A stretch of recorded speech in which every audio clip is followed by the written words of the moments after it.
इस वर्ष रेडियो डिशन आपको सुनाएगा एक ऐसी कहानी जो सदियों से चली आ रही है और सदियों तक चलती रहेगी। ये कहानी है अयोध्या के भावी राजा, सिया के पति और महाबली हनुमान के आराध्य पुरुषोत्तम राम की। ये बात है सतयुग की, जब गुरु विश्वामित्र, गुरु वशिष्ठ, गुरु अष्टावक्र और श्री परशुराम जैसे ज्ञानी और योगी लोग इस धरती पर रहते थे। भारत के मध्य में एक बड़ा ही सुखी और समृद्ध प्रदेश था, अयोध्या, जिसके राजा थे राजा दशरथ। राजा दशरथ की 3 रानियां थीं। रानी कौशल्या, जो परम ज्ञानी और रूपवती थी। रानी कैकई, जो कैकया देश की राजकुमारी थी और शस्त्र विद्या में पारंगत भी थी। युद्ध में वो अपने पति राजा दशरथ के साथ कंधे से कंधा मिलाकर लड़ती थी। और ऐसे ही एक युद्ध में राजा दशरथ के प्राण बचाने के लिए राजा दशरथ ने उन्हें 2 वरदान दिए थे। महाराज दशरथ की सबसे छोटी रानी थी सुमित्रा, जो बड़ी ही शीतल और स्नेहमयी स्वभाव की थी। अयोध्या नरेश के पास दुनिया के सारे सुख होते हुए भी वो संतान न होने के कारण दुखी रहते थे। वहीं दक्षिण में एक परम ज्ञानी ब्राह्मण दिन दुनी रात चौगनी तरक्की कर रहा था। लंका के इस राजा का नाम था रावण। रावण भगवान शिव का परम भक्त था और उसे दशानन भी कहते थे। उसी ने शिव तांडव स्तोत्र की रचना की थी, जिसे सुनकर स्वयं भगवान श्री शिव ने उसे वरदान दिया था।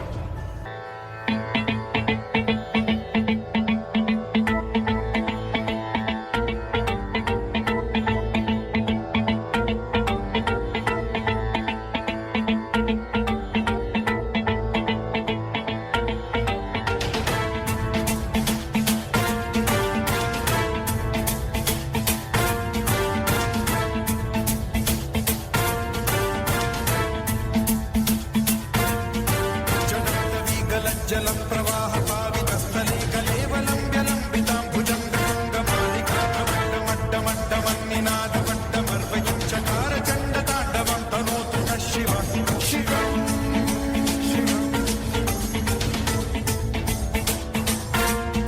जटाकटाह सम्भ्रम भ्रमन्निलिम्ब निर्झरी विलोल वीचिवल्लरी विराजमानमूर्धनि धगद्धगद्धगज्ज्वलल्ललाट पट्टपावके किशोर चन्द्रशेखरे रति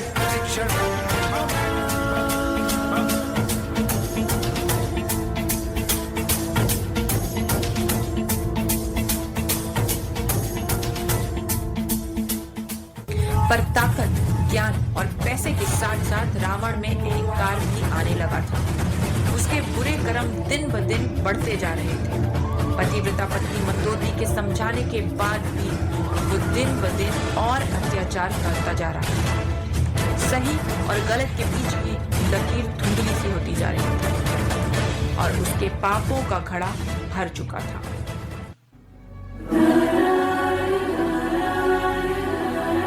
वहीं उत्तर में स्थित मिथिला के राजा जनक अपने ज्ञान, विवेक, न्यायप्रियता के लिए जाने जाते थे और अपने प्रजाजनों का हित उनके लिए सर्वोपरि था। अष्टावक्र के कहने पर अपने राज्य को अकाल मुक्त कराने के लिए वो हल चलाने निकल पड़े। जहां एक तरफ राजा जनक अपने राज्य को अकाल से बचाना चाहते थे, वहीं दूसरी तरफ राजा दशरथ संतान प्राप्ति के लिए हर संभव कोशिश कर रहे थे। फिर ऋषि श्रृंगी ने संतान प्राप्ति यज्ञ किया, जिसके बाद कौशल्या को पुत्र राम, कैकई को भरत और सुमित्रा को लक्ष्मण और शत्रुघ्न की प्राप्ति हुई। वहीं दूसरी तरफ राजा जनक का हल बीच में किसी चीज में अटक गया। जब जमीन को खोदा गया तो उसमें से एक मटका मिला, जिसमें से एक बच्ची निकली, जिसका नाम रखा गया सीता, जिसे प्यार से भूमिजा, मैथिली और वैदेही भी बोला जाता है। रावण के पापों का अंत करने के लिए विष्णु और लक्ष्मी जी के अवतार ने राम और सीता के रूप में इस धरती पर जन्म ले लिया था।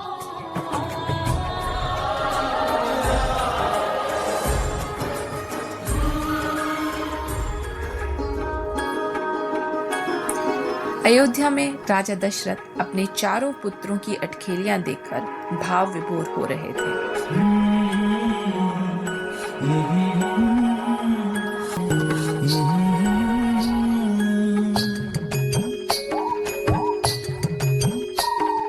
ठुमक ठुमक ठुमक ठुमक ठुमक ठुमक चले राम लल्ला, पग पैंजनिया बाजे रे, पग पैंजनिया बाजे रे।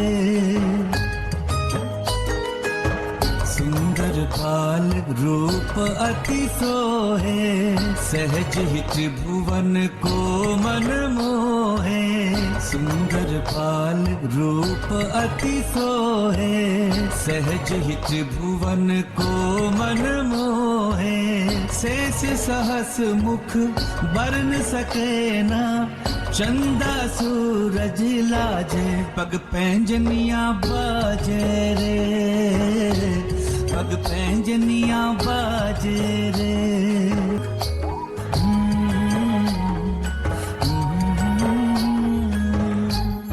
समय बीतता गया और चारों बालक गुरु वशिष्ठ के साथ उनके आश्रम पढ़ने के लिए चले गए। वहीं मिथिला में सीता अपनी बहनों उर्मिला, मांडवी और श्रुतकीर्ति के साथ अपने ज्ञानी पिता की छत्रछाया में बड़ी हो रही थी।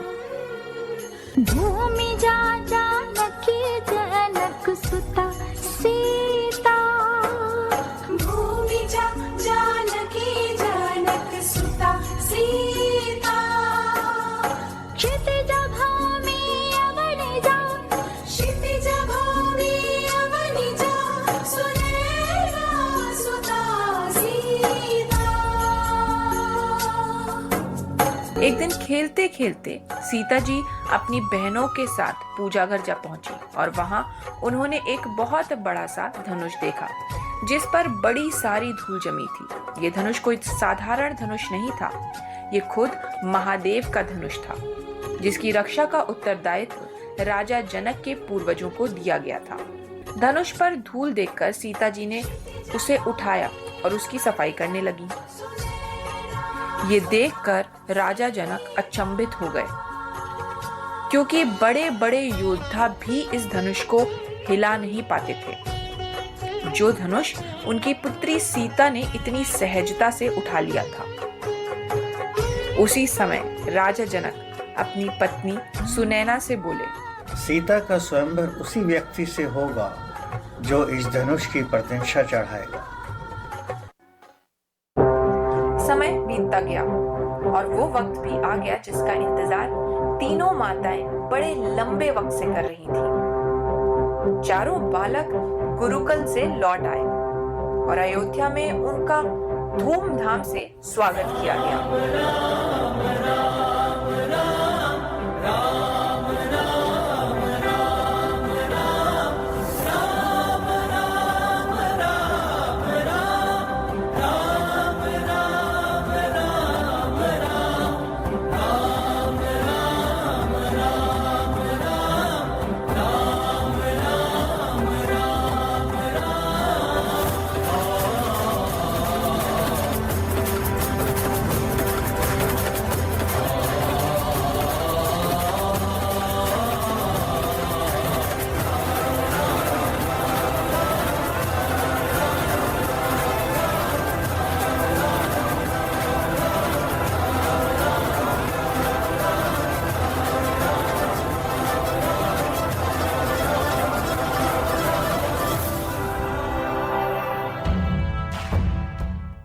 अभी बालक गुरुकुल से लौटे ही थे कि एक दिन गुरु विश्वामित्र अयोध्या आए।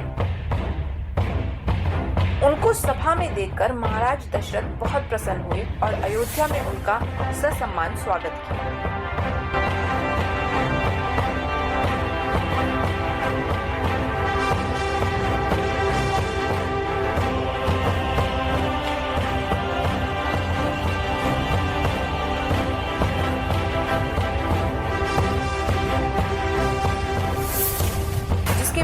विश्वामित्र ने महाराज दशरथ से कहा कि कुछ दैत्य उनके यज्ञ को भंग करते रहते हैं और निरंतर उनको और अन्य ब्राह्मणों को परेशान करते रहते हैं। ये सुनते ही राजा दशरथ ने तुरंत अपने बड़े बेटे राम और लक्ष्मण को उनके साथ साधुओं की रक्षा करने के लिए भेज दिया।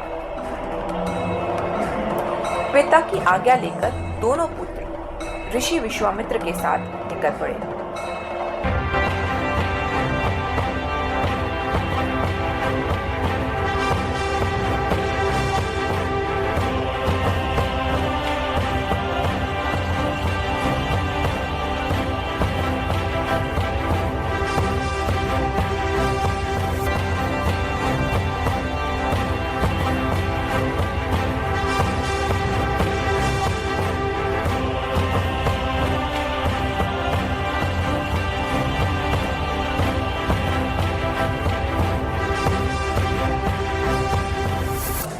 उनके आश्रम पहुंचकर उन्होंने ताड़का जैसी भयंकर राक्षसी का वध किया और सभी साधुओं की रक्षा की।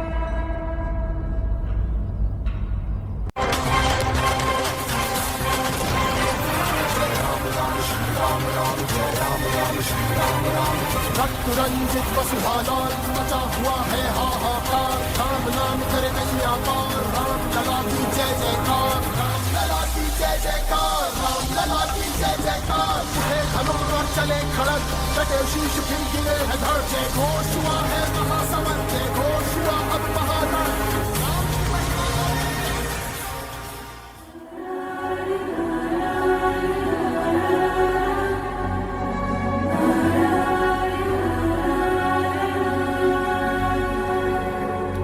वहीं मिथिला में सीता और उनकी बहनें विवाह योग्य हो गई थीं और मिथिला नरेश राजा जनक अपनी प्रिय पुत्री सीता के स्वयंवर की तैयारी जोर शोर से कर रहे थे। इस भव्य स्वयंवर का आमंत्रण दूर दूर के राजाओं और सुकुमारों को भेजा गया, जिसमें लंकापति रावण भी सम्मिलित थे।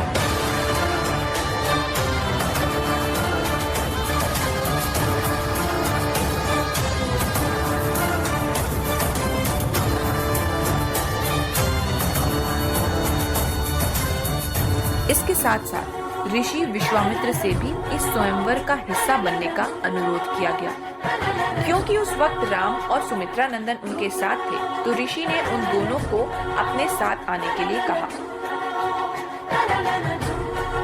रास्ते में उन्हें गौतम ऋषि का आश्रम दिखाई दिया। श्री राम के पूछने पर गुरु विश्वामित्र ने बताया कि कैसे एक श्राप के कारण माता अहिल्या पत्थर की बन गई थी। प्रभु श्री राम ने मां अहिल्या को नमन करने के लिए स्पर्श किया, जिसके बाद वो अपने श्राप से मुक्त हो गईं और फिर से स्त्री में परिवर्तित हो गईं।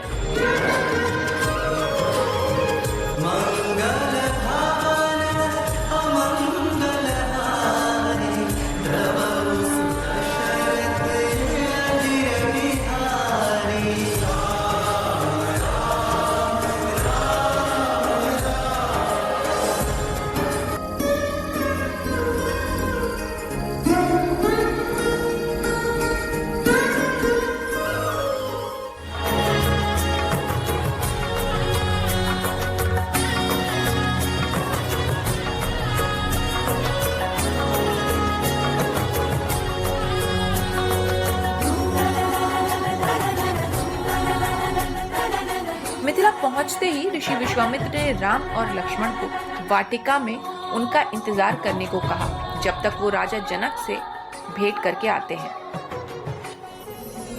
श्री राम और लक्ष्मण मिथिला के वाटिका में भ्रमण कर ही रहे थे कि तभी श्री राम ने मां सीता को दूर से देखा और सीता जी ने श्री राम को देखा और देखकर मानो दोनों के मन में एक दूसरे की एक छवि सी बन गई। सीता मैया ने पूजा करते समय मां पार्वती से मन ही मन श्री राम को अपने पति के रूप में मांग लिया।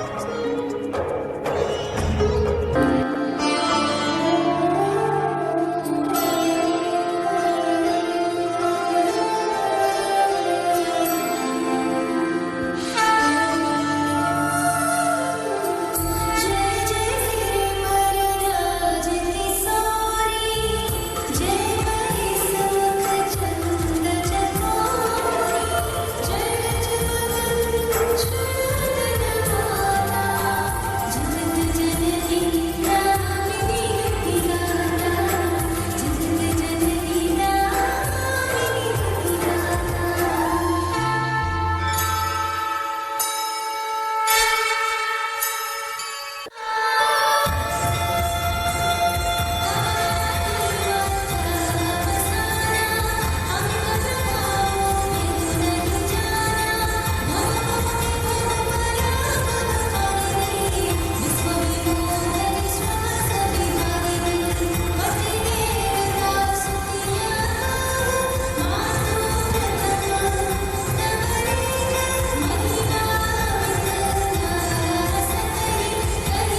स्वयंवर के दिन राजा जनक की शर्त के अनुसार भगवान शिव के धनुष को उठाने के लिए बलशाली राजा और राजकुमार पहुंचे।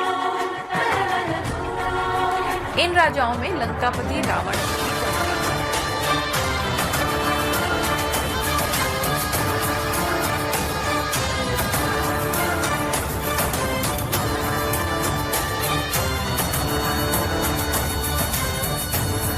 पर सीता जी की नजरें तो सिर्फ श्री राम को ही ढूंढ रही थी। सहज मनोहर मूर्ति दो, कोटि काम उपमा लघु सो, शरद चंद निंदक मुख मीके, नीरज नयन भावत है जी के। सिय शोभा नहीं जाय बखानी, जगदम्बिका रूप गुण खानी, उपमा सकल मोहि मधुरानी, प्राकृत नारी अंग अनुरागी।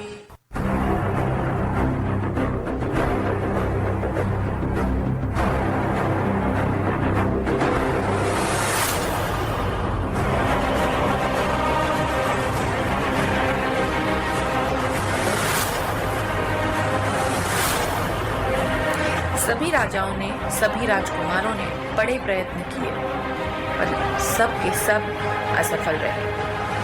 चिंतित राजा जनक बोले, क्या इस सभा में एक भी ऐसा क्षत्रिय नहीं है जो मेरी पुत्री से विवाह के योग्य हो?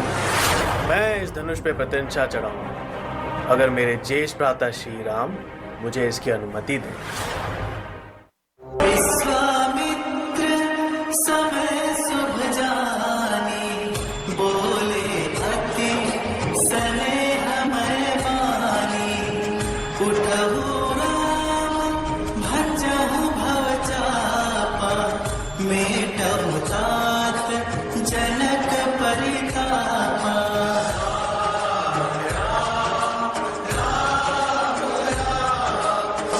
पुर अनुभवती न कहि सकसो, कवन प्रकार कहे कवि को, एहि विधि रहा जाहि जस भाव, तेहि दस देखे कौशल राम।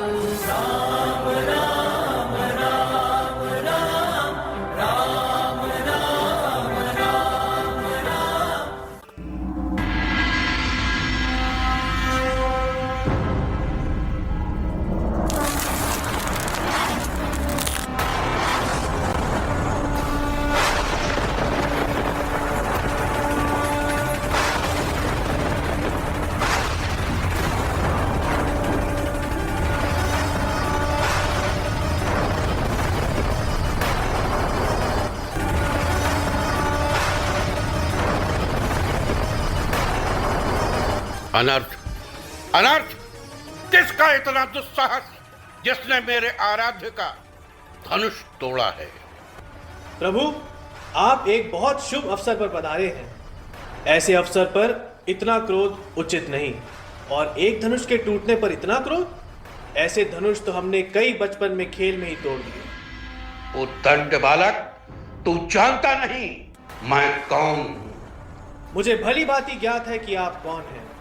आप क्षत्रिय कुलनाशक, बाल ब्रह्मचारी, अत्यंत क्रोधी प्रभु परशुराम हैं। ये बालक इतना अशिष्ट क्यों है? भार्गव, परशुराम को मेरा नमन। राजर्षि जनक, आप उत्तर दीजिए, ये धनुष किसने तोड़ा है? वरना जहां तक आपका राज्य है वहां तक की धरती उलट दूंगा, उलट दूंगा, उलट दूंगा, उलट दूंगा, उलट। मुनिवर, ये अपराध मुझसे हुआ है, मुझे क्षमा कर दें। पद्मनाभं सुरेशं विश्वाधारं गगनसदृशं मेघवर्णं शुभाङ्गम् लक्ष्मीकान्तं कमलनयनं योगेशानगम्यं वन्दे विष्णुं भवभयहरं सर्वलोकैकनाथम्। लेकिन जब श्री परशुराम को भगवान राम में विद्यमान विष्णु के अवतार का आभास हुआ तो वो माता सीता और राम को आशीर्वाद देकर वहां से चले गए।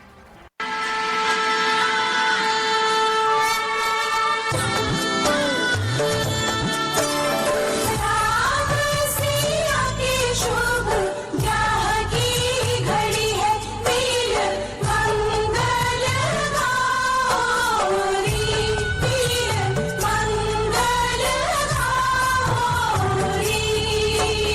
मिथिला नगरिया में धूम मची है, सब मिल खुशियाँ मनाओरी, सब मिल खुशियाँ मनाओरी। राम सिया के शुभ ब्याह की घड़ी है, मिल मंगल गाओ रे, सब मिल खुशियाँ मनाओ रे। और इस प्रकार प्रभु श्री राम और सीता जी का स्वयंवर हो गया, जिसके बाद लक्ष्मण और उर्मिला, भरत और मांडवी, शत्रुघ्न और श्रुतकीर्ति का भी विवाह संपन्न हुआ।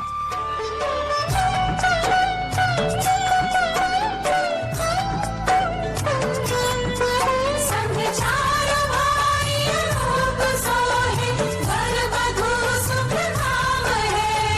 वही बना को कही सके, मंगल भवन सिया राम है, मंगल भवन सिया राम है। सारी नगरिया में घोर भई है। विवाह के बाद चारों जोड़ियां अयोध्या पहुंची और वहां तीनों माताओं ने उनका बड़ी धूमधाम से स्वागत किया। कुंवरु कुंवरी कल भावरी देहि, नयन लाभ सब सादर लेहि।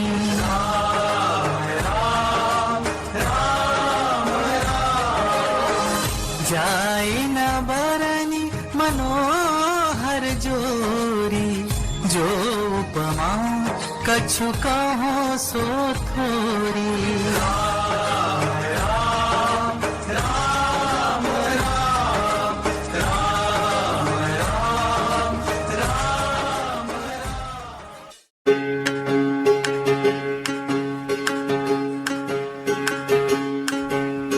राम राम जय राजा राम, राम राम जय सीता राम, राम राम जय राजा राम, राम राम जय सीता राम, राम राम जय राजा राम, राम राम जय सीता राम, राम राम जय राजा राम, राम राम जय सीता राम, राम राम जय राजा राम, राम राम जय सीता राम, राम राम जय राजा राम, राम राम जय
दूसरी रानी कैकई की दासी मंथरा बड़ी ही कुटिल बुद्धि की थी और वो चाहती थी कि अयोध्या का अगला राजा तो सिर्फ कैकई का बेटा भरत बने। रानी कैकई, तुमने सुना?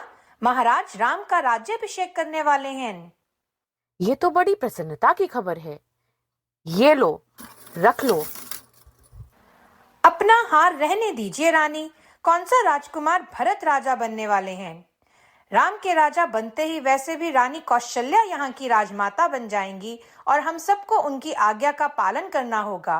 मेरा क्या है, मैं तो पहले भी दासी थी, बाद में भी दासी ही रहूंगी। आप अपना सोचिए।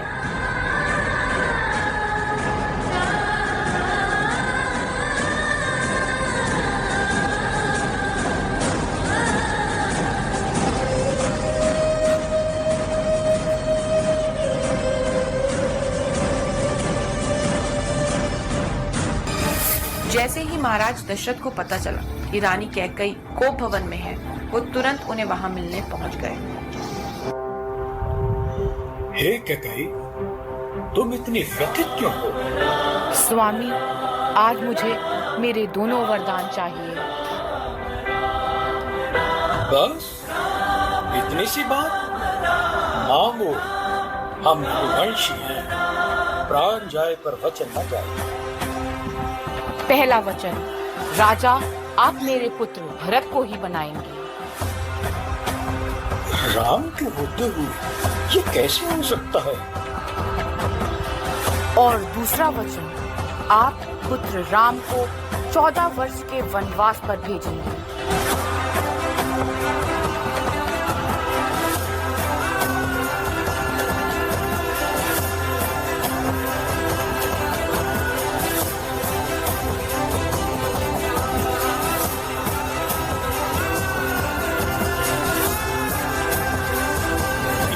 तुमने क्या मांग लिया?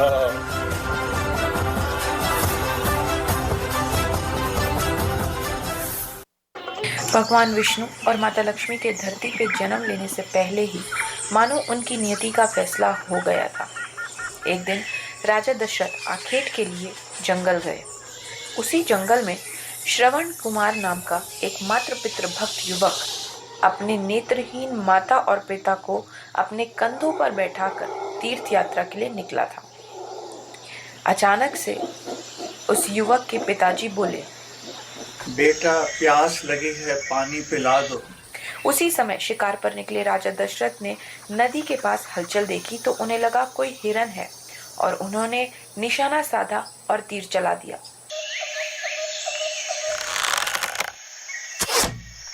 अचानक से एक मनुष्य के कराहने की जोर से आवाज आई।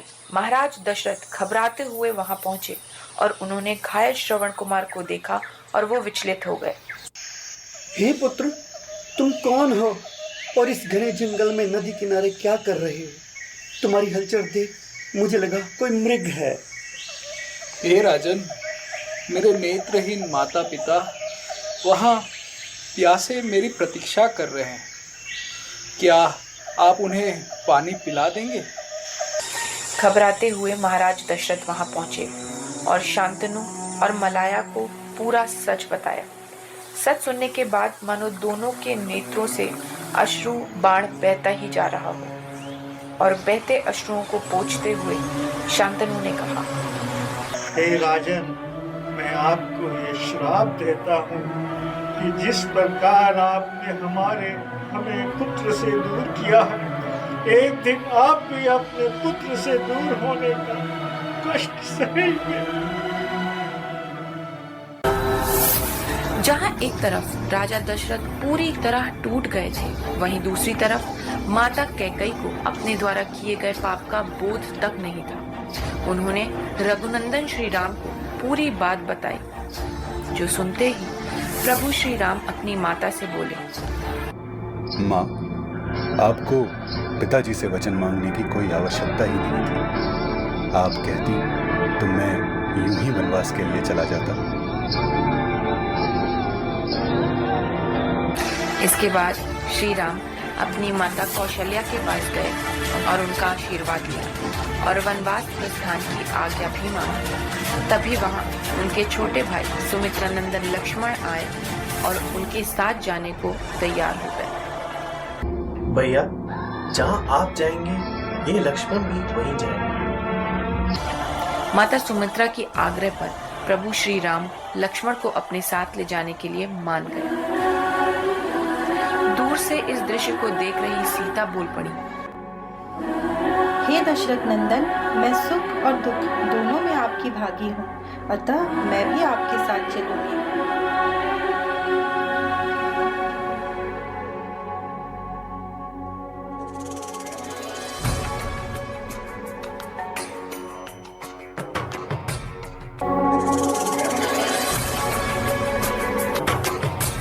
और इस प्रकार प्रभु श्री राम अपनी पत्नी सीता और छोटे भाई लक्ष्मण के साथ 14 वर्ष की वनवास की यात्रा पर निकल पड़े।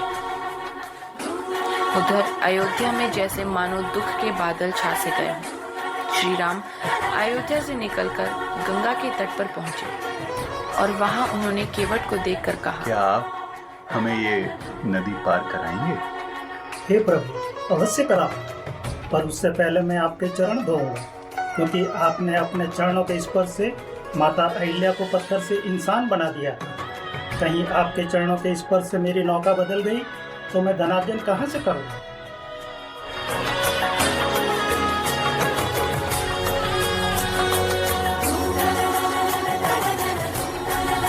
जब श्री राम नदी के पार पहुंचे तो उन्होंने केवट को मुद्रिका देने की कोशिश की। हे प्रभु, आपके दर्शन मात्र से ही मैं धन्य हो गया। मैं ये मुद्रिका नहीं लूंगा।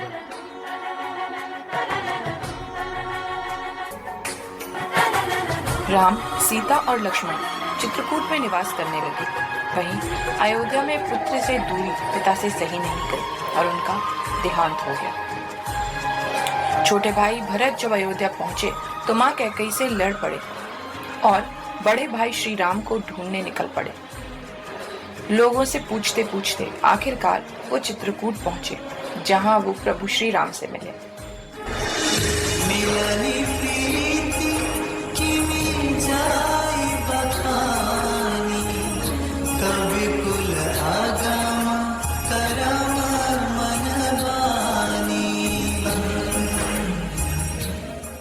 हे ज्येष्ठ, अयोध्या का सिंहासन सिर्फ आपका है, आप घर चलिए। नहीं भरत, अब अयोध्या का ध्यान तुम्हें रखना है। पिताजी को दिए हुए वचन का पालन करना मेरा कर्तव्य है। भरतशील गुर सचिव समाजो, सकुच स्नेह विबस रघुराजो। प्रभु कर कृपा आवरी दीन्ही, सादर भरत शीस धरी। अनुज भरत ने श्री राम की पादुकाएं ली और भारी मन से अयोध्या के लिए जाने की तैयारी करने लगे। निकलते वक्त माता कैकेयी ने श्री राम से अपने कर्मों के लिए माफी मांगी। पुत्र, सब कहते हैं कि तुम बहुत ही दयालु, करुणामयी और क्षमाशील हो। क्या तुम अपनी माता को क्षमा नहीं करोगे? हे माँ, आप मुझसे क्षमा न मांगिए।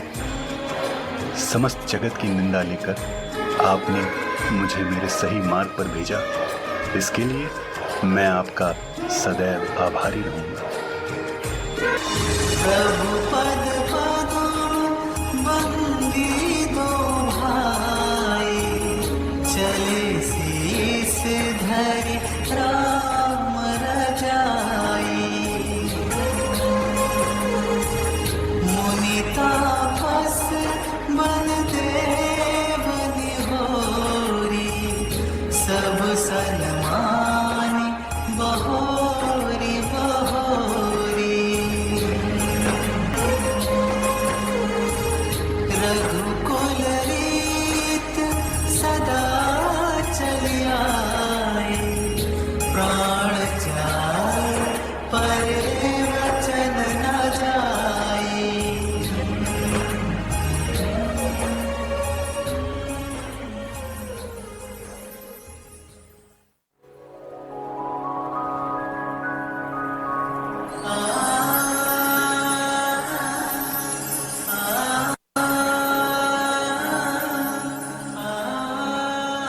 भगवान श्री राम अपनी पत्नी और भाई के साथ वन वन भटकते रहे और पूरे रास्ते साधुओं की राक्षसों से रक्षा करते रहे। ऐसे ही भटकते भटकते वो गोदावरी नदी के पास पंचवटी पहुंचे और एक छोटी सी कुटिया में रहने लगे। तभी वहां रावण की बहन शूर्पणखा घूमते घूमते पहुंची और उसने दूर से प्रभु श्री राम को देखा और उनके रूप को देखकर उन पर मोहित हो गई।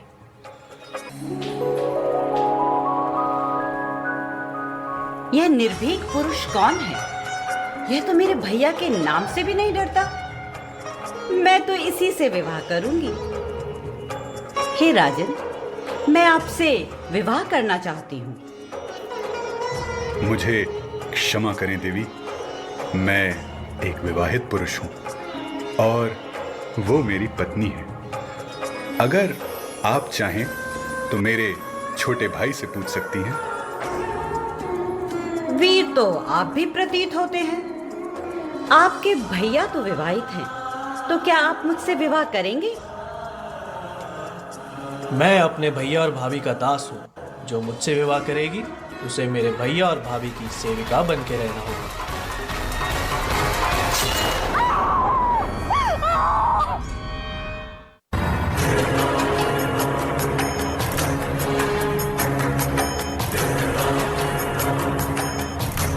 नाक कटने का अपमान शूर्पणखा के लिए अपार था। उसने मन में अपने इस अपमान का बदला लेने की प्रतिज्ञा ली और लंका पहुंची और अपने बड़े भाई से अपने दुख के बारे में बताया।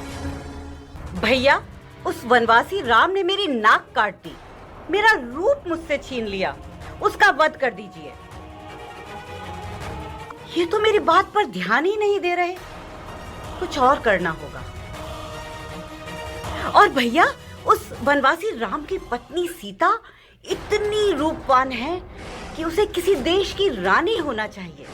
बल्कि मैं तो कहती हूँ कि उसे तो दशानन यानी आपकी पत्नी होना चाहिए। तुम चिंता ना करो बहन, मैं तुम्हारे इस अपमान का बदला अवश्य लूंगा।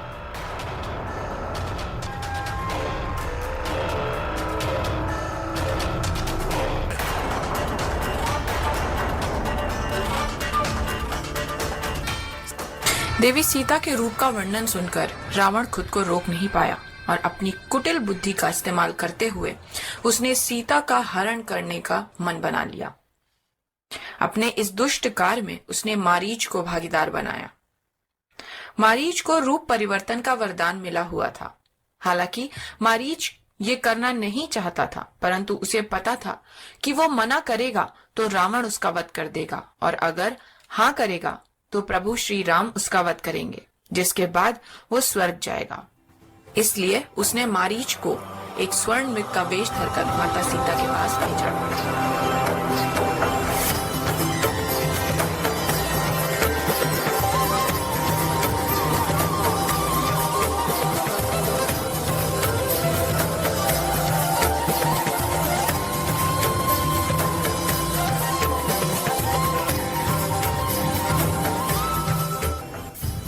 हे प्रभु, मुझे वो स्वर्ण मृग चाहिए। अवश्य सीते।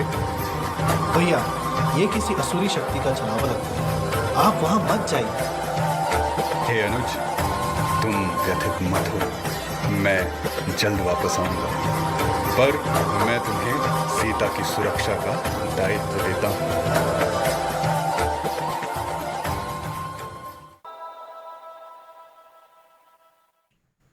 लक्ष्मण, सीते।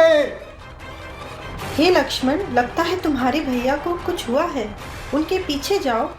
आप चिंतित मत होइए भाभी, ये किसी असुरी शक्ति का छलावा लगता है। भैया बिल्कुल ठीक है। लक्ष्मण, ये मेरी आज्ञा है, अपने भैया की रक्षा करो। लेकिन भाभी, तुम मेरी आज्ञा नहीं मानोगे। ठीक है भाभी, परंतु आप इस लक्ष्मण रेखा को पार नहीं करेंगे। कोई भी असुरी शक्ति इसको भेद नहीं सकती।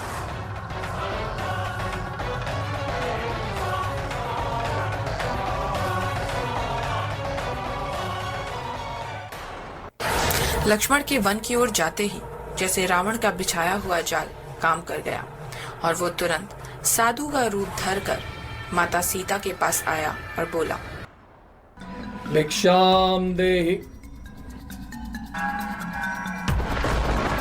भिक्षाम देहि। प्रणाम ऋषिवर। कल्याण हो देवी। इस भूखे ब्राह्मण को कुछ भोजन मिलेगा? अवश्य ऋषिवर।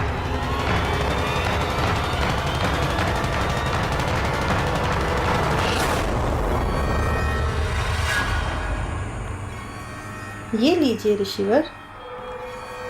देवी, आप इस रेखा के अंदर से भिक्षा देकर मेरा अपमान कर रही हैं। नहीं मुनिवर, ऐसा बिल्कुल नहीं है।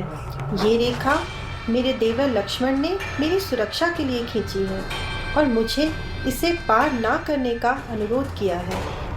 बस, तो मुझे भिक्षा नहीं चाहिए। आज एक भूखा ब्राह्मण इस कुटिया से वापस लौट जाएगा।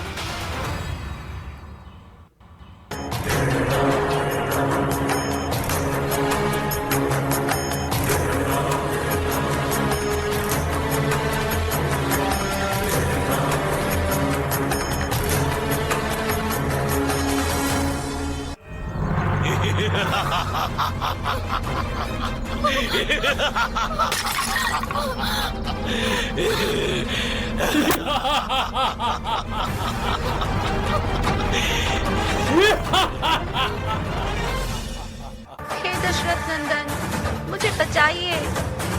लक्ष्मण, मुझे बचाओ।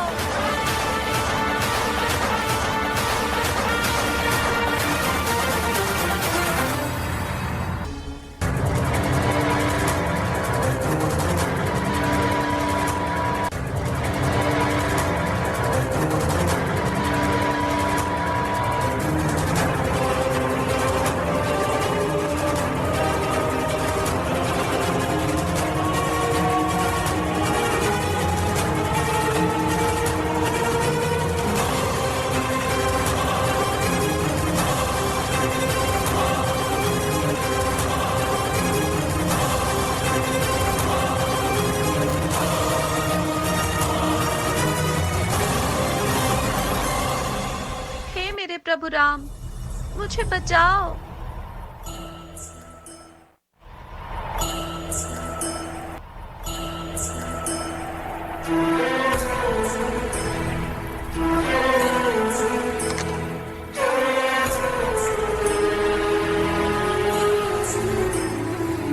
सीते, भाभी, सीते, सीते, भाभी।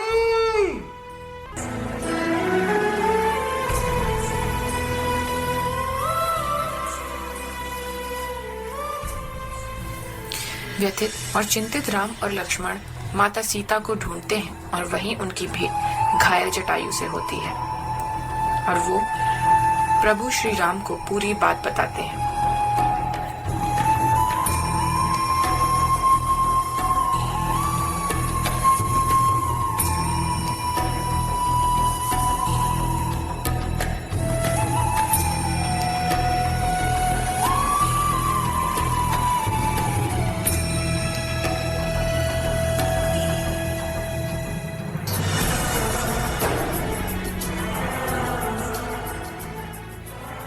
भगवान श्री राम और लक्ष्मण सीता माता को ढूंढते ढूंढते मतंग ऋषि के आश्रम पहुंच गए, जहां उन्हें शबरी नाम की एक वृद्ध महिला मिली। शबरी को उसके गुरु ऋषि मतंग ने वर्षों पहले बताया था कि एक दिन विष्णु के अवतार श्री राम उनसे मिलने आएंगे और इसीलिए वो हर सुबह उठकर अपनी कुटिया सजाया करती थी। जब प्रभु श्री राम से उनकी भेंट हुई, मानो वो अपनी खुशी को रोक ही नहीं पाई। सबरी देखी राम गृहाए, मुनि के बचन समुझी जिया भाए। सरसी जलोचन बाहु विशाला, जटा मुकुट सिर और बनमाला।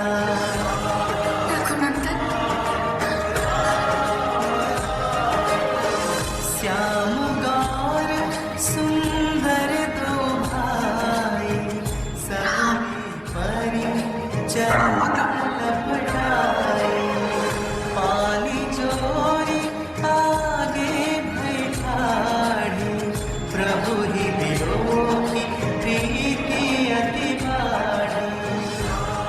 शबरी की कुटिया से निकलकर प्रभु राम और लक्ष्मण शबरी और जटायु की बताई दिशा में बढ़ लिए। भटकते भटकते वो ऋषिमुख पर्वत जा पहुंचे। उन दोनों को अपनी ओर आता देखकर ऋषिमुख पर्वत पर बैठे सुग्रीव को लगा कि वो उसके बड़े भाई बाली द्वारा भेजे गए योद्धा हैं, जो सुग्रीव का वध करने आए हैं। वेशभूषा से वो साधु लग रहे थे, पर शरीर ढील डौल और धनुष से वो योद्धा। आखिरकार सुग्रीव ने अपने मंत्री और परम मित्र महावीर पवनसुत हनुमान को ब्राह्मण का वेश धरकर सच का पता लगाने को कहा। आप दोनों ऋषिकुमार कौन हैं और इस प्रकार जंगल में क्यों भटक रहे हैं? हम यहाँ माता शबरी के कहने पर वानरराज सुग्रीव से मिलने आए हैं। माता शबरी? अच्छा, तो आप कौन हैं और सुग्रीव से क्यों मिलना चाहते हैं? ये अयोध्या के युवराज राम हैं और मैं इनका अनुज लक्ष्मण हूँ। हम यहाँ इनकी पत्नी और मेरी भाभी माता सीता का पता लगाने आए हैं। प्रभु, अब सच में श्री राम है? प्रभु, मैं धन्य हो गया प्रभु। जय श्री राम, जय श्री राम।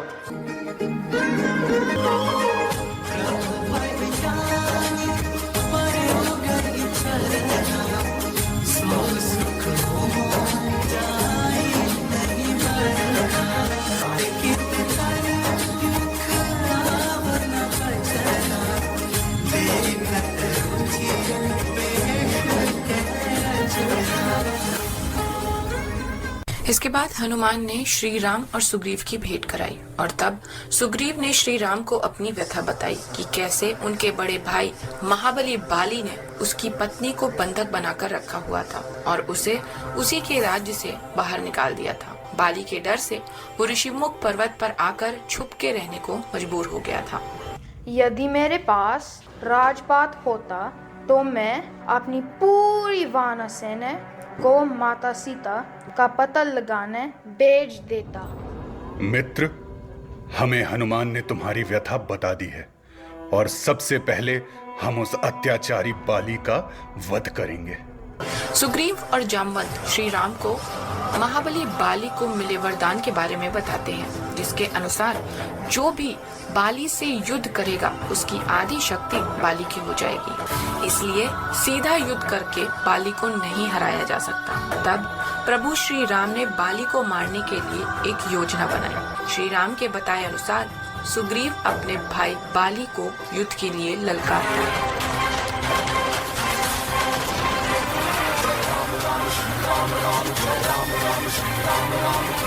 रंजित पशुभालाल मचा हुआ है हाहाकार, राम नाम करे कन्या पार, राम लला की जय जयकार, राम लला की जय जयकार, राम लला की जय जयकार। उठे धनुष और चले खड़ग, कटे शीश फिर गिरे है धड़, जय घोष हुआ है महासमर, जय घोष हुआ अब महारण।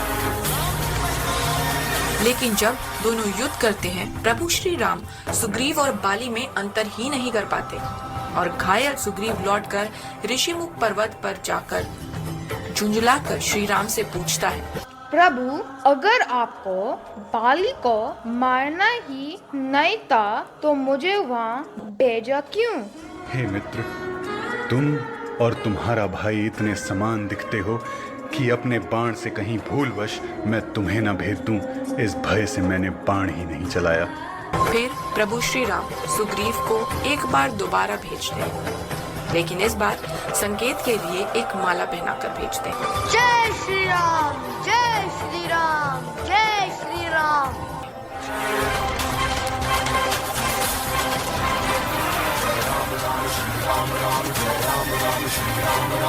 रक्त रंजित पशुभालाल मचा हुआ है हाहाकार, राम नाम करे कन्या पार, राम लला की जय जयकार, राम लला की जय जयकार, राम लला की जय जयकार। कटे शीश फिर गिरे है धड़, जय घोष हुआ है महासमर, जय घोष हुआ अब महारण। जय घोष हुआ है महासमर, जय घोष हुआ अब महारण। दशरथ नंदन राम, जिसे समस्त जगत मर्यादा पुरुषोत्तम राम कहता है, अगर वास्तव में आप मर्यादा पुरुषोत्तम हैं, तो आपने मुझे इस प्रकार धर्म के विरुद्ध छुपकर क्यों मारा? हे महाबली बाली, जिस धर्म का ज्ञान आज मुझे दे रहे हो, उस धर्म और सदाचार का पालन तुमने अपने जीवन में कब किया? अपने अनुज की पत्नी पर कुदृष्टि डालने वाले को दंड देना अनिवार्य है। दंड देने का अधिकार सिर्फ एक राजा को होता है, और यहाँ राजा सिर्फ मैं हूं। आपको मुझे दंड देने की अनुमति और अधिकार किसने दिया? भूलो मत, यह सारी भूमि इक्ष्वाकु कुल की है। मैं इक्ष्वाकु वंश का वंशज और अयोध्या के राजा भरत के प्रतिनिधि के रूप में तुम्हें इस जघन्य अपराध का दंड देने के लिए बाध्य हूं। हर व्यक्ति अपने द्वारा किए गए सत्कर्मों और दुष्कर्मों के लिए स्वयं उत्तरदायी है। मैं आपका आभारी हूं कि अपने जीवन के अंतिम क्षणों में आपने मुझे मेरे पापों का आभास कराया। हे अनुज सुग्रीव, तुम भी मुझे मेरे अपराधों के लिए क्षमा करना। जय श्री राम।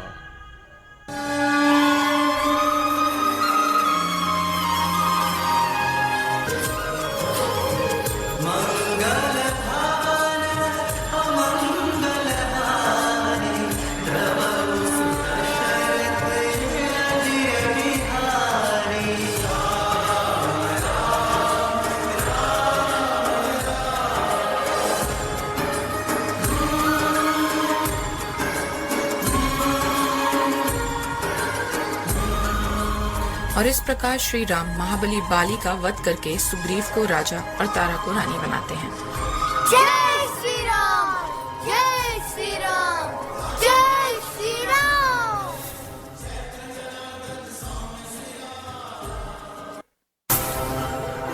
सुग्रीव की पूरी सेना हर दिशा में माता सीता का पता लगाने में लग जाती है। वानरों का एक समूह जिसमें अंगद, हनुमान और जामवंत होते हैं, थके हारे भूखे प्यासे वो दक्षिण दिशा में समुद्र के किनारे पहुंचते हैं। वहां पे एक गुफा में उन्हें जटायु के बड़े भाई मिलते हैं, संपाति। जब उन्हें पता चलता है कि माता सीता की रक्षा करते हुए जटायु का अंत हुआ था, तब संपाति वानरों के इस समूह को बताते हैं कि उन्होंने लंकापति रावण को माता सीता को लंका की ओर ले जाते हुए देखा था। सीता माता का पता लगने के बाद सभी इस निर्णय पर पहुंचते हैं किसी न किसी को लंका जाकर इस बारे में पता लगाना होगा कि माता सीता क्या सच में लंका में है, और अगर हैं तो वो लंका के किस कोने में है। माता सीता तक संदेश पहुंचाने के बीच अब सिर्फ समुद्र को पार करने की दूरी थी, पर इतनी लंबी दूरी एक छलांग में कौन पार कर सकता था। काफी सोच विचार के बाद जामवंत इस निर्णय पर पहुंचते हैं कि इस काम के लिए हनुमान ही सर्वोपरि है, क्योंकि वो स्वयं रुद्र का अंश है। और इसके बाद जामवंत पवनसुत हनुमान को उनके अंदर विद्यमान शक्तियों की याद दिलाते हैं। का चुप साध्य रहे बलवाना, पवन तनय बल पवन समाना, बुद्धि विवेक विज्ञान निधाना। हे पवन पुत्र हनुमान, अब समय आ चुका है कि तुम अपनी विस्मृत शक्तियों का पुनः स्मरण करो। जय श्री राम, जय श्री राम, जय श्री राम। ओम चम चम चम चपल चलंता, ओम हनु हनु हनु हनुमंता, ओम हम हम हाथ देते कपि चंचल, ओम सम सम सहनि परहि खलदल। समुद्र पार करके हनुमान जी लंका पहुंचते हैं और लंका के द्वार पर एक राक्षसी उनका रास्ता रोकती है। हे वानर, तुम कौन हो और इस प्रकार रात्रि में इधर उधर क्यों घूम रहे हो? हे देवी, मेरा रास्ता रोकने वाली आप कौन है? मैं इस प्रदेश की रक्षक हूँ और इस संपूर्ण प्रदेश का नाम मेरे ही नाम से पड़ा है। अगर तुमने इस नगर में प्रवेश करने का प्रयत्न किया तो मैं तुम्हारा वध कर दूंगी। मैं प्रभु राम का दूत हूँ और माता सीता का पता लगाने आया हूँ। तुम प्रभु राम के दूत हो? इसका अर्थ यह है कि ब्रह्मा जी द्वारा बताया गया समय आ गया है। जब ब्रह्मा जी ने रावण को लंका दी थी, तब उन्होंने कहा था कि जब कोई वानर सीता को ढूंढते हुए लंका आएगा तब समझ जाना कि रावण का अंत आ गया है। लंका पहुंचकर हनुमान जी कोने कोने में माता सीता को ढूंढने लगते हैं। लंका में घूमते घूमते एक घर में उन्हें तुलसी का पेड़ लगा दिखता है और साथ ही वहाँ पे श्री राम का नाम लिखा होता है। हनुमान मन ही मन सोचते हैं कि ये प्रभु श्री राम के किस भक्त का घर है। तभी उन्हें वहाँ पर विभीषण दिखते हैं जो श्री राम के नाम का उच्चारण कर रहे होते हैं। जय श्री राम, जय श्री राम, जय श्री राम। रावण की इस लंका में मेरे और माता सीता के अलावा प्रभु श्री राम का नाम लेने वाले हे मित्र, तुम कौन हो? हे राजन, मैं प्रभु श्री राम का दूत हूँ और माता सीता का पता लगाने लंका नगरी आया हूँ। क्या आप मेरी सहायता कर सकते हैं? ये सुनकर विभीषण अंजनी कुमार हनुमान को सीता माता के बारे में सूचना देते हैं कि कैसे वो एक वाटिका में पेड़ के नीचे रहती हैं और साथ ही हनुमान को वहां तक पहुंचने का मार्ग भी दिखाते हैं।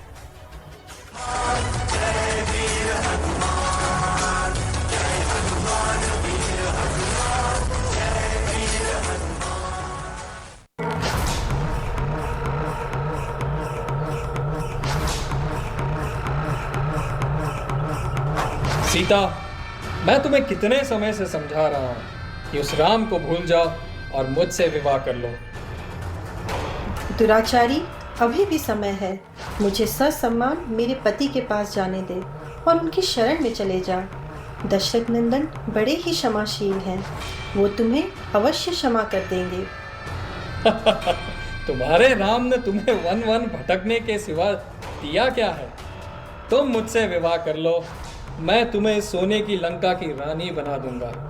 तीनों लोकों के अनमोल वस्त्रों और आभूषणों से सुसज्जित कर दूंगा। सुख और वैभव तुम्हारे चरणों में लाके रख दूंगा। तुम मुझसे विवाह कर लो और इस पृथ्वी की सबसे सौभाग्यशाली स्त्री बन जाओगी। सही कहा रावण, मैं इस पूरे ब्रह्मांड में सबसे सौभाग्यशाली स्त्री हूँ, क्योंकि मैं पुरुषोत्तम राम की अर्धांगिनी हूँ। अब तो सिर्फ मृत्यु ही मेरी स्मृति से उन्हें मिटा सकती है। सीता!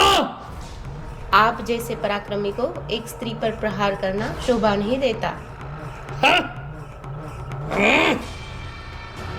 सीता, मैं तुम्हें 2 माह की अवधि देता हूँ। या तो मुझसे विवाह कर लो या अपनी मृत्यु के लिए तैयार हो जाओ।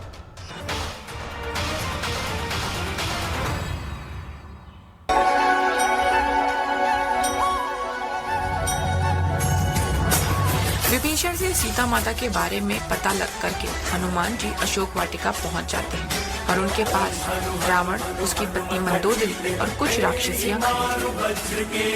हनुमान लघु रूप धर के एक वृक्ष के पीछे छिप जाते हैं।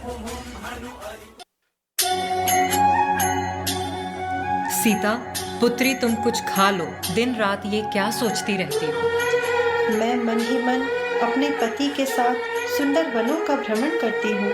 कम से कम इस बहाने से अपने दशरथ नंदन के दर्शन तो हो जाते हैं।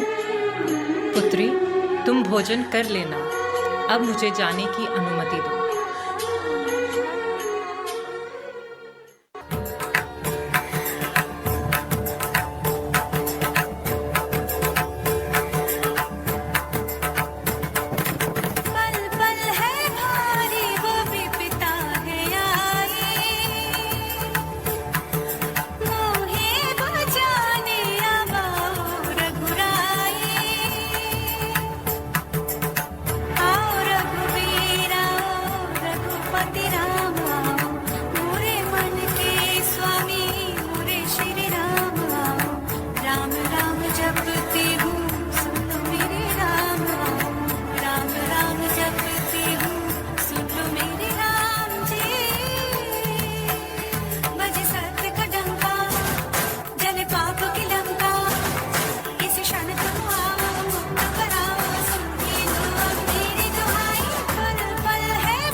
ये तो श्री राम की मुद्रिका है, ये यहाँ कैसे?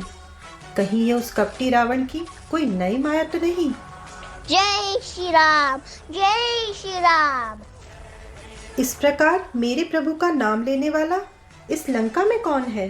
हे माँ, मुझे आपके पति और सेवक लक्ष्मण ने आपका पतलगाड़ी भेजा है और आप इतना विचित्र हो माँ।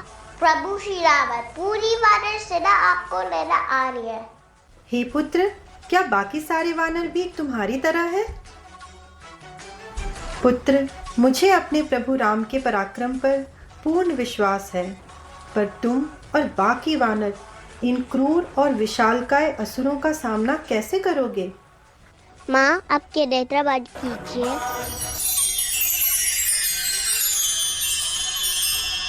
माँ, वो लघु रूप तो यहाँ प्रवेश के लिए रखा था। मैं और भी विशाल रूप धर सकता हूँ।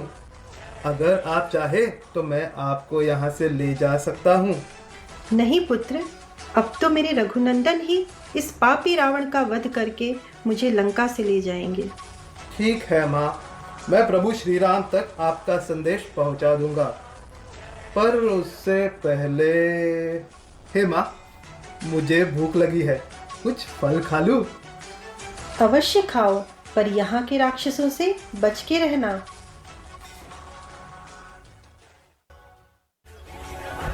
माता सीता से अनुमति लेकर हनुमान जी अशोक वाटिका में लगे फलों को खाने लगते हैं और धीरे धीरे अशोक वाटिका को तहस नहस करने लगते हैं। सैनिकों ने महावीर हनुमान को रोकने की असफल कोशिश की।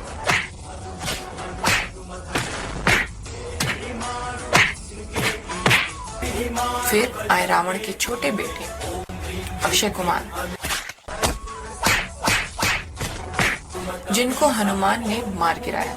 अक्षय कुमार की मृत्यु के बाद रावण ने अपने बड़े बेटे मेघनाद को भेजा, जिन्हें इंद्रजीत के नाम से भी जाना जाता है। रुक रुक दुष्ट वानर, रुक, वरना तुझे अभी तेरे काल से मिलवा दूंगा। जय श्री राम। अगर पिताश्री की आज्ञा नहीं होती तो मैं तुम्हें यहीं मारकर अपने भाई की मृत्यु का बदला ले लेता। देखते हैं कि तुम मुझे मारते हो या मैं तुम्हें तुम्हारे भाई के पास पहुंचाता हूं। घमासान युद्ध के बाद हनुमान जी को पकड़ने के लिए मेघनाद ने ब्रह्मास्त्र छोड़ा। हनुमान, जिन्हें कोई अस्त्र और शस्त्र नुकसान नहीं पहुंचा सकता था, स्वयं ब्रह्मास्त्र की मर्यादा रखने के लिए बंधक बन गए।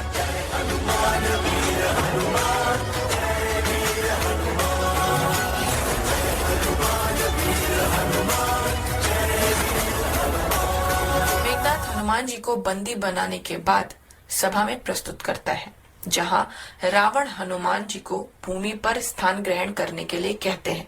ये देखकर हनुमान जी के मन में एक लीला आती है और वो अपनी पूंछ को लंबा करके रावण से भी ऊंचा सिंहासन बनाकर बैठ जाते हैं। धूर्त वानर, तू कौन है और यहाँ पे इतना उत्पात क्यों मचा रखा है? मैं प्रभु राम का दूत और महाराज सुग्रीव का सेवक हनुमान हूँ, और तुम्हें बताने आया हूँ कि माता सीता को प्रभु राम के पास वापस भेज दो, वरना परिणाम अच्छा नहीं होगा। एक वानर का इतना दुस्साहस कि वो मुझे चुनौती दे, दशानन रावण को? मूर्ख वानर, तुझे अपने जीवन से प्रेम नहीं है क्या? मैं अभी देखता हूँ तुम्हारे राम में कितनी शक्ति है। सैनिकों, इस वानर को जला दो, राम को भी तो पता चले कि रावण कौन है। क्षमा कीजिए भ्राताश्री, लेकिन ये वानर एक दूत है। दूत को मारना युद्ध नीति के विरुद्ध है। हाँ? इसको जलाने की जगह इसकी पूंछ को जला देते हैं। बिना पूंछ का वानर शर्म से खुद मर जाएगा और हमारा संदेश उस राम तक भी पहुंच जाएगा।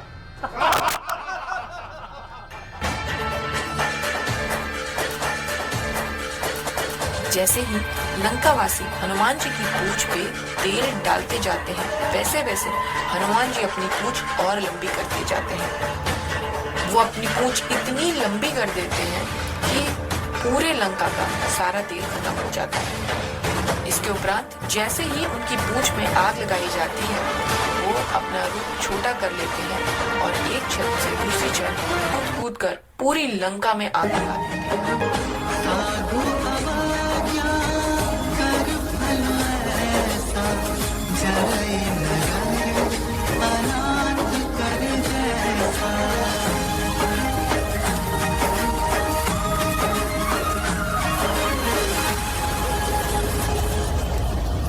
जारा नगरो निमिष एक माही, एक विभीषण कर गृह नाही।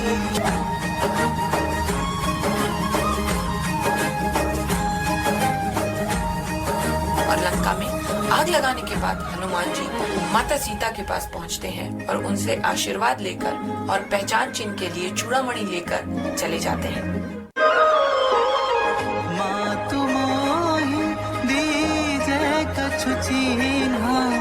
जैसे रघुनायक मोहि दीन्हा, चूड़ामणि उतार तब दयालु, देखी पवन सुत हर्षित भयउ।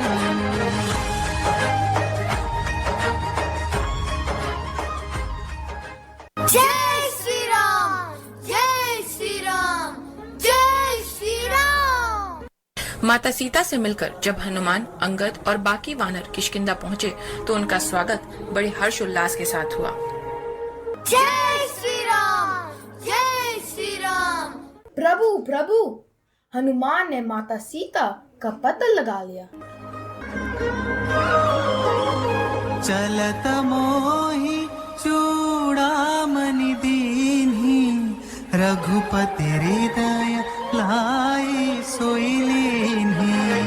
नाथ जुगल लोचन भरि बारी, बचन करे कछु जनक कुमारी।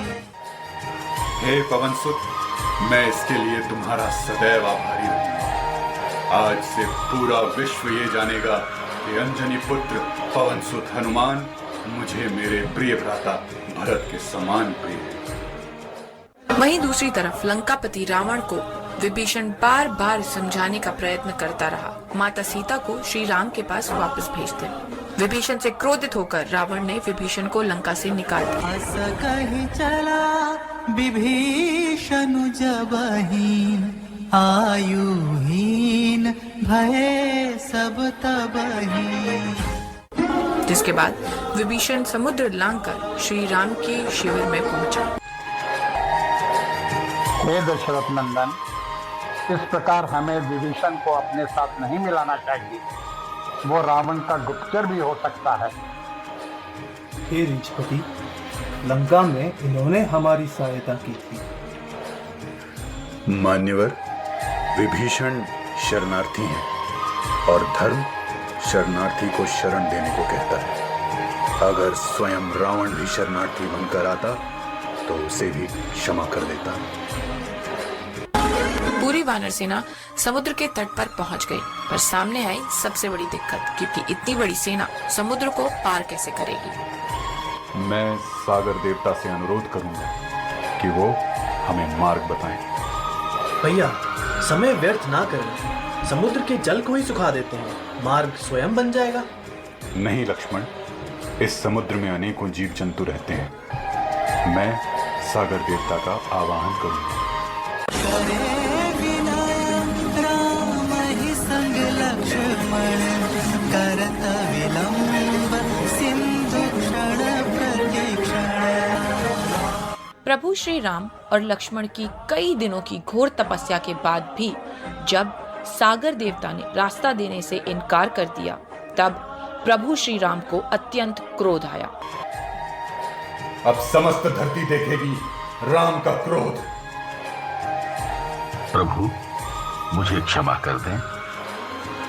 तो सागर पार करने का मार्ग बताएं। प्रभु, इसके लिए बड़ा ही सरल उपाय है। आपकी सेना में दो भाई हैं, नल और नील। दोनों को बचपन में श्राप मिला था कि वो जिस भी चीज को समुद्र में फेंकेंगे वो कभी नहीं डूबेगी। जिसके बाद वानर सेना ने नल और नील की सहायता से राम सेतु को बांधने का कार्य आरंभ कर दिया।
लंका पहुंचने के बाद प्रभु श्री राम ने अपने मंत्रियों के साथ विचार विमर्श करने के उपरांत ये निर्णय लिया कि बाली पुत्र अंगद रावण के पास संधि का आखिरी प्रस्ताव लेकर जाएंगे। बंदी चरण पुर धरि प्रभुताई, अंगद चले सबहि सिरुनाई।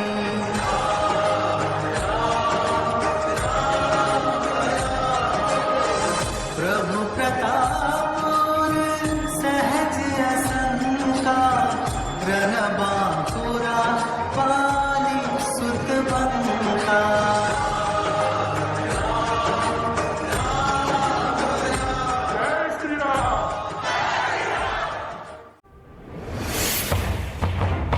है लंकापति, मैं यहाँ प्रभु राम का संधि प्रस्ताव लेकर आया हूँ। अभी भी समय है दशानन, माता सीता को सम्मान प्रभु श्री राम तक पहुँचा दो और अपने द्वारा किए पापों के लिए क्षमा मांग लो। मेरे प्रभु बड़े ही क्षमाशील और करुणामयी हैं, वो तुम्हें क्षमा कर देंगे। समुद्र पार कर लेने से युद्ध नहीं जीते जाते हैं। युद्ध जीतने के लिए योद्धा और सैनिक चाहिए, ना कि वानरों की सेना। जाओ, कह दो अपने राम से, अब इस बात का निर्णय युद्ध भूमि में ही होगा। ए मूर्ख वानर, जाके अपने उस राम से कह दे कि योद्धा युद्ध करते हैं, बार बार संधि प्रस्ताव नहीं भेजते। इंद्रजीत, तुम्हारे जैसे अज्ञानी के लिए तो मैं ही काफी हूँ। मैं बाली पुत्र अंगद यहाँ बैठे समस्त शूरवीरों को चुनौती देता हूँ कि अगर किसी ने भी मेरा दायां पैर हिला दिया तो मैं स्वयं प्रभु राम को वापस जाने के लिए कह दूंगा।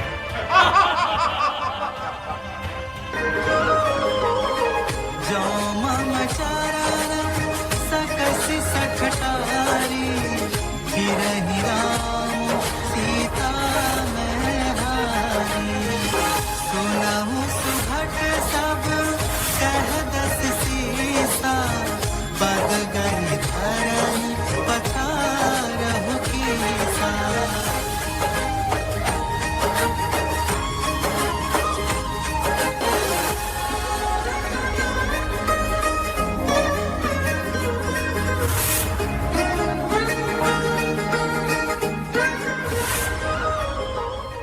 है दशानन, आप तो मेरे पिता के मित्र हैं, आप मेरे पैर कैसे छू सकते हैं? ठीक है, फिर युद्ध भूमि में ही भेंट होगी।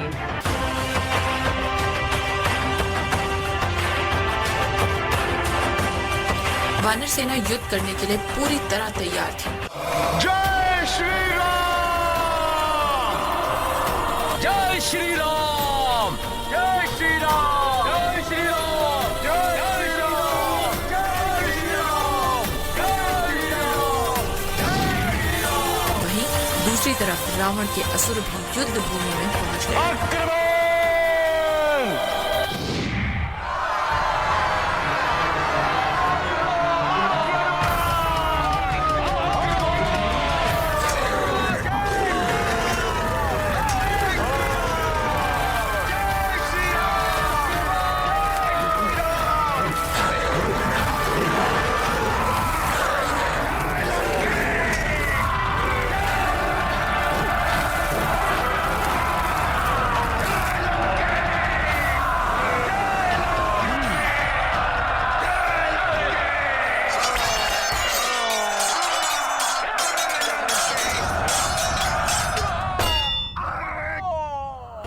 फिर युद्ध नियम के अनुसार युद्ध का बिगुल बजा तथा सबसे पहले सीधा सीधा युद्ध रावण के पुत्र मेघनाद और सुमित्रा नंदन लक्ष्मण के बीच हुआ।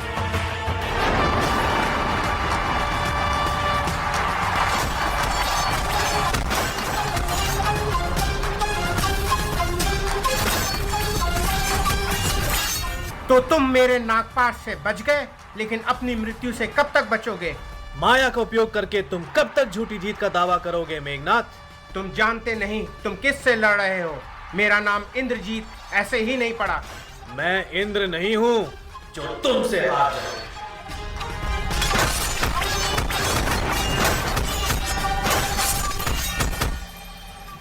मेघनाद लक्ष्मण को उठाकर ले जाने की बड़ी कोशिश करता है, लेकिन वो लक्ष्मण जी को हिला तक नहीं पाता। बहुत कोशिश करने के बाद भी जब वो लक्ष्मण जी को उठा नहीं पाता तो वहां से थक हार कर चला जाता है।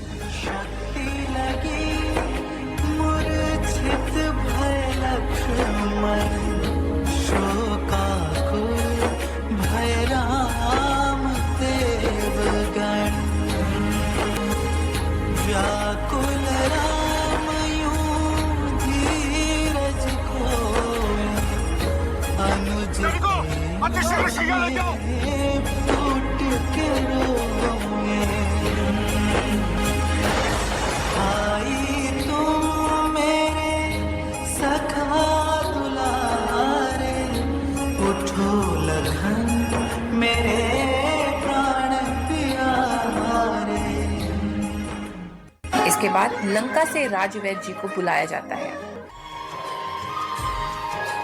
हे राजन, परिस्थितियां बहुत गंभीर हैं, समय बहुत ही सीमित है। अब हिमालय पर्वत पर पाई जाने वाली संजीवनी बूटी ही कदाचित लक्ष्मण के प्राण बचा सके। राजवैद्य सुषेणा की बात सुनकर हनुमान द्रोणागिरी पर्वत की तरफ चल देते हैं। चले पवन सुत शीश नवाई, राम सभा में आशा छाई।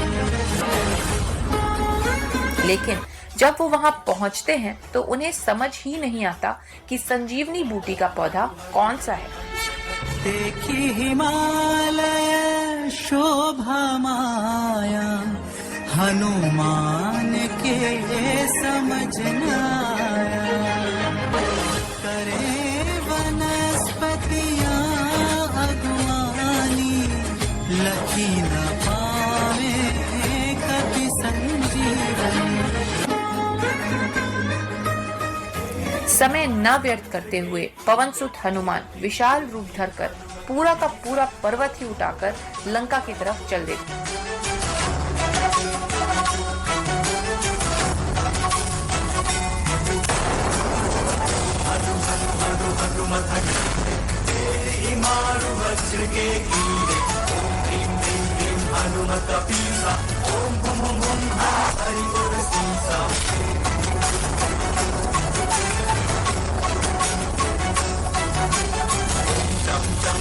चपल चलंता ओम हनु हनु हनु हनुमंता ओम हम हाथ देते कभी चंचल ओम सम सम सहनी पराने खलदल।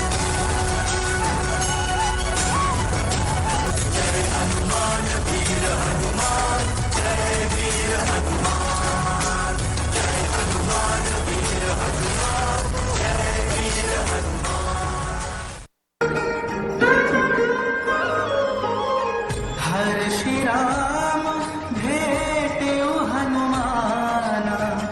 अति कृतज्ञ प्रभु परम सुजाना। और इस प्रकार राजवैद्य सुशैना संजीवनी बूटी के पौधे की मदद से लक्ष्मण जी को पुनर्चेतना में ले आते हैं। तुरंत नेत्र खोलो लक्ष्मण, लक्ष्मण नेत्र खोलो लक्ष्मण।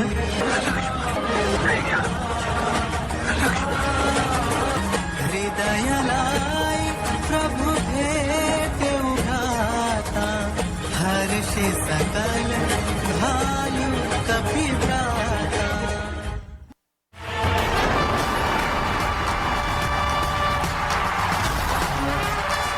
अगले दिन एक बार फिर से मैदान में मेघनाथ और लक्ष्मण जी आमने सामने आते हैं, लेकिन इस बार लक्ष्मण जी को देखकर मेघनाथ बड़ी जोर से चिल्लाता है।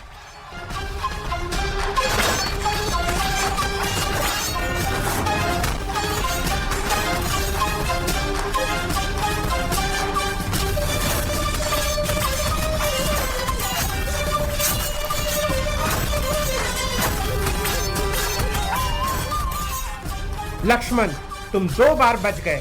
आज इस युद्ध क्षेत्र से या तो मैं जीवित जाऊंगा या तुम। आज मेरे शब्द नहीं, मेरे शस्त्र बोले।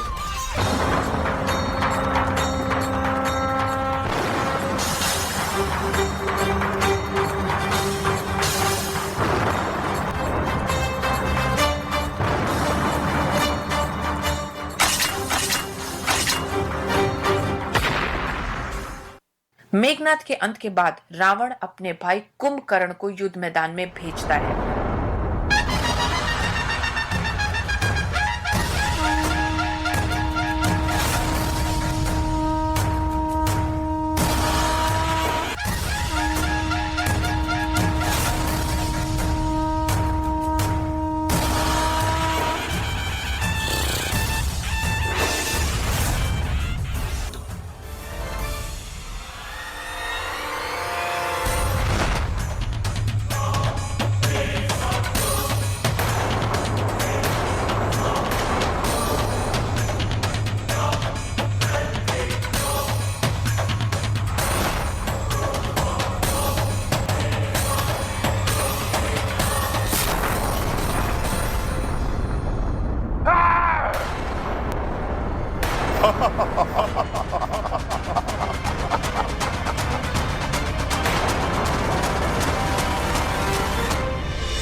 जाओ और जाकर अपने राम को बुलाओ, जिसका नाम तुम सब जपते रहते हो।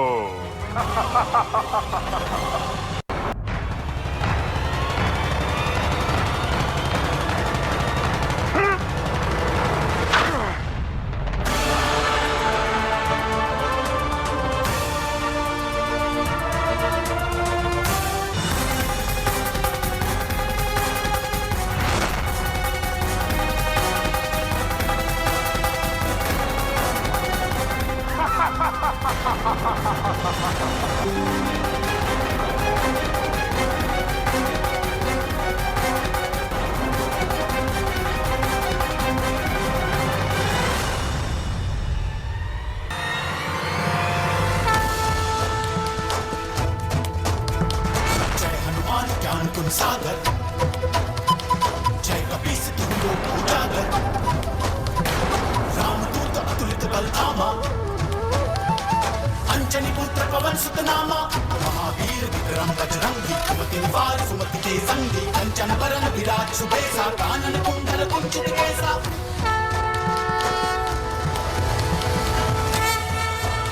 पवन तन तनया संकट हरन मंगल मूर्ति रूप राम लखन सीता सहित हृदय बसहु सुरभूप।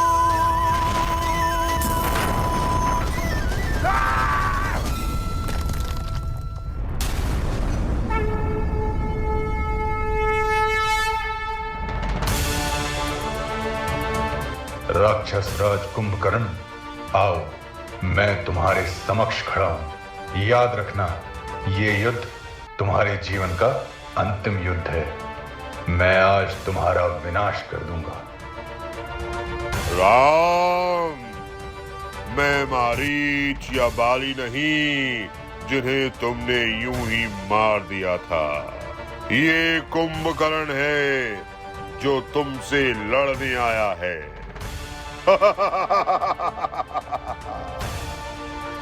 आओ और मुझ पर अपना पराक्रम दिखाओ। तुम्हारा बल और शौर्य देख लेने के बाद मैं तुम्हें खाऊंगा।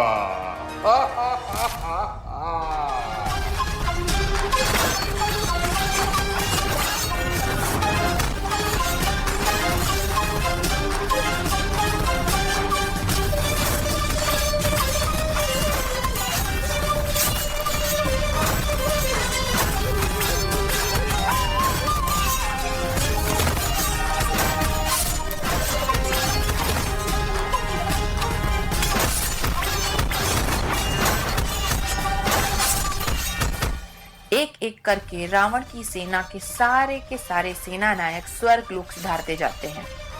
अपने प्रिय पुत्र मेघनाथ और भाई कुंभकर्ण की मृत्यु के बाद रावण युद्ध भूमि में उतरता है।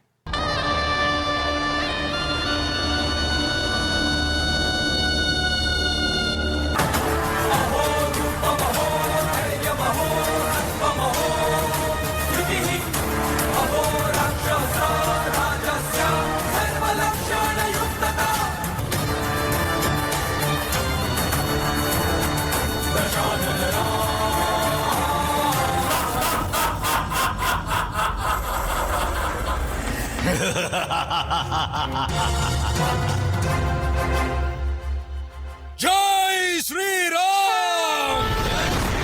जय श्री राम! जय श्री राम! जय श्री राम! जय श्री राम!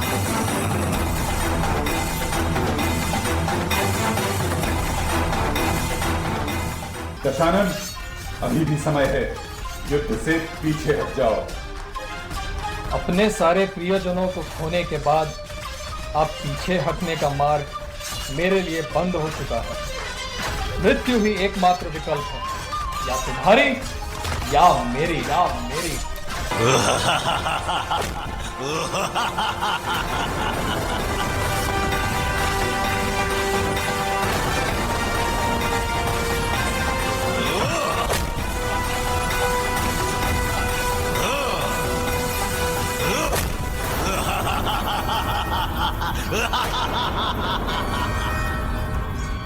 मेरे किसी भी शस्त्र का प्रभाव रावण पर क्यों नहीं हो रहा है? प्रभु, मेरे ज्येष्ठ की नाभि में अमृत विद्यमान। यदि रावण का अंत करना है तो बाण सीधे उसकी नाभ में चलाएगा।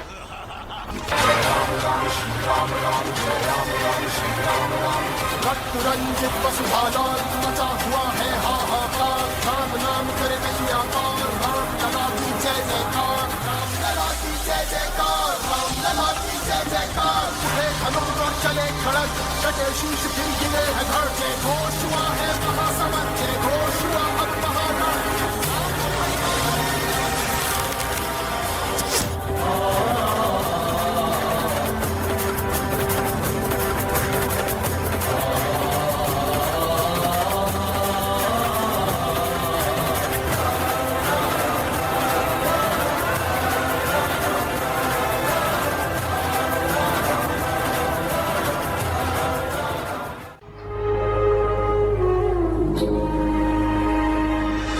राजा हो या रंग प्यारे,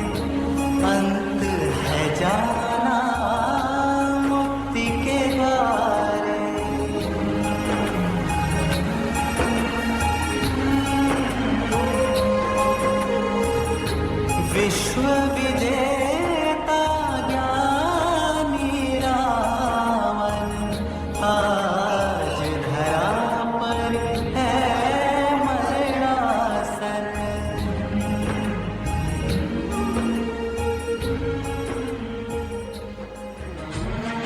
और इस प्रकार प्रभु श्री राम ने अहंकारी और अत्याचारी रावण का अंत किया और अपनी पत्नी माता सीता को लंका से मुक्त कराया। 14 वर्ष के वनवास के बाद प्रभु श्री राम, माता सीता और सुमित्रा नंदन लक्ष्मण अपने भक्त हनुमान के साथ अयोध्या पहुंचे, जहां उनका स्वागत धूमधाम से हुआ।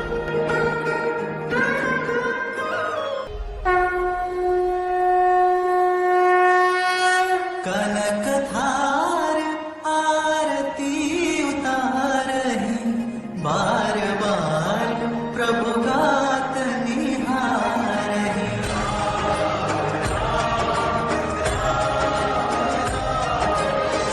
सब रघुपति मुख कमल बिलोकहि, मंगल जाय नयन जल रोकहि। और इसीलिए दिवाली का पर्व पूरे विश्व में बड़े हर्ष और उल्लास के साथ मनाया जाता है। टीम विशु की ओर से आप सभी अतिथियों को दिवाली की हार्दिक शुभकामनाएं। जय श्री राम।